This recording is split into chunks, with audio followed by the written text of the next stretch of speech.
Hello friends, তো আমি আজকে গাজরের হালুয়া বানাবো। তার জন্য গাজরটাকে মোটামুটি 2 থেকে 3টে গাজর খুব মিহি করে গ্রেট করে নিয়েছি। এখানে একটা বোলের মধ্যে রেখেছি।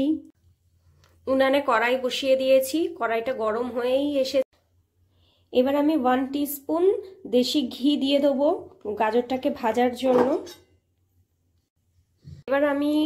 এইবারে আমি একটা তেজপাতা দিয়ে দিচ্ছি আর গ্রেট করে রাখা গাজরটাকেও দিয়ে দেবো।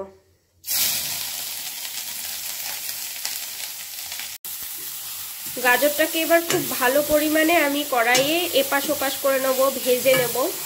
এখানেই আমার অর্ধেক গাজরটা সেদ্ধ হয়ে যাবে। গাজরটা আমার এখানে খুব ভালো করে ভাজা হয়ে গেছে। এরপরে আমি মেন উপকরণ দুধ দিয়ে দেবো।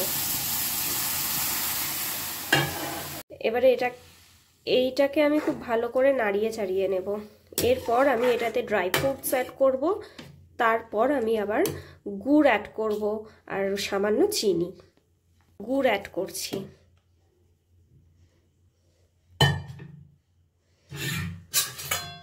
গুড়টাকে আমি খুন্তি দিয়ে ভালো করে ভেঙে দেব।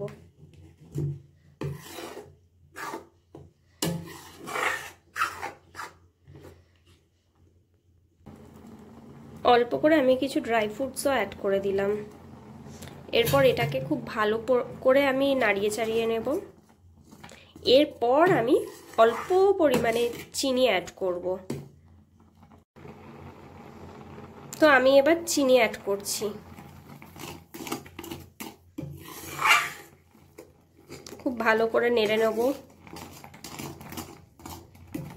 তোমরা দেখতেই পেলে কম সময়ে চটজলদি কিভাবে কম উপকরণ দিয়ে খুব সহজেই গাজরের হালুয়া বানানো যায়। তো এভাবে তোমরাও একদিন বাড়িতে ট্রাই করে দেখতে পারো। আর হ্যাঁ, খেতে কিন্তু দারুণ হয়েছিল। দেখতেও যেরকম ইয়াম, খেতে